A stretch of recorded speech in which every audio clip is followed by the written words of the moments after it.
God is good. God is loving. God is awesome. God is holy. God is kind. God is powerful. God is for you. God is here. God is worthy of our worship. Let's worship Him now.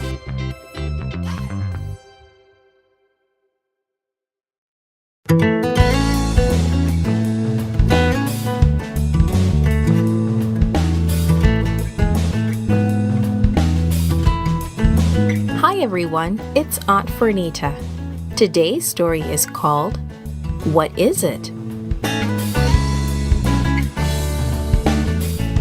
The memory verse is from Isaiah chapter 58, verses 13 and 14. If you call the Sabbath a delight, you will find your joy in the Lord. Today's message is we worship God when we enjoy keeping the Sabbath. Do you know what a desert is like? It is hot during the day and cold at night, with all the sand and little or nothing growing. Where could you find food in a desert? The Israelites traveled in the desert and they were almost out of food. What do you think they did? God took such good care of the Israelites. He sent a cloud to shade them from the hot desert sun in the day. He sent a pillar of fire at night to light their camp. He had freed them from Egypt and destroyed their enemies in the Red Sea. But the Israelites were beginning to worry.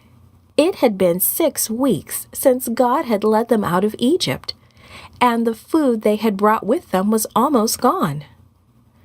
Back in Egypt, we had all the food we could eat, they grumbled.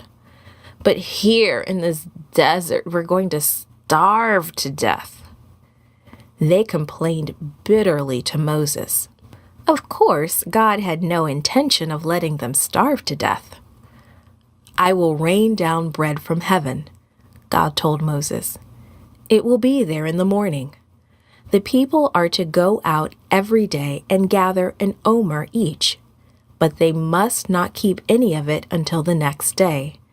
I am going to test them to see if they follow my instructions. Sure enough, the next morning the ground was covered with thin white flakes. The people were surprised. What is it? They asked, again and again. It looked like frozen dew all over the ground. This is the bread God promised you. Gather it and eat it today, but don't try to keep any for tomorrow. It won't be good. So the people called it manna, which means, what is it? They gathered it up and tasted it.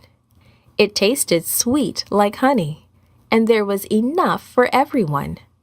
But as soon as the sun grew hot, the manna that remained on the ground melted away. Some people gathered a lot. Some people gathered a little. All the people had just what they needed regardless of how much they gathered. Don't keep any of it until the next morning, God had said. But some of them paid no attention. The next morning their leftover manna was full of worms and smelled bad. On the 6th day, the instruction was different. Today you're going to gather twice as much, Moses said. Tomorrow is God's Sabbath, a day of rest.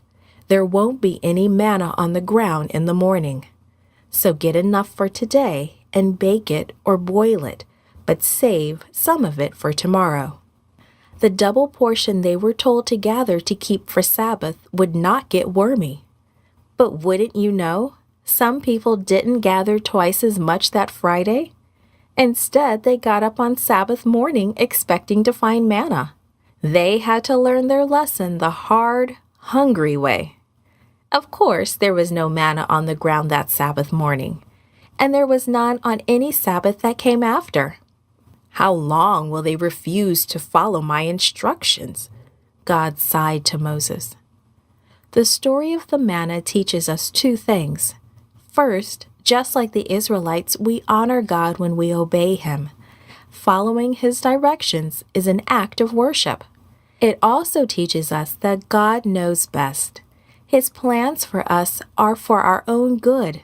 Following His instructions is the only way to really be happy. It took the Israelites a while to learn that they needed to follow God's instructions about the manna. They finally got it right. And it's a good thing because that's what God fed them for the 40 years they spent in the wilderness. They also learned how important the Sabbath is to God. He wanted them and us to make it a special day, different from other days. When they kept the Sabbath special, when they didn't work by gathering manna, they were showing God their love and obedience, and they were really worshiping Him.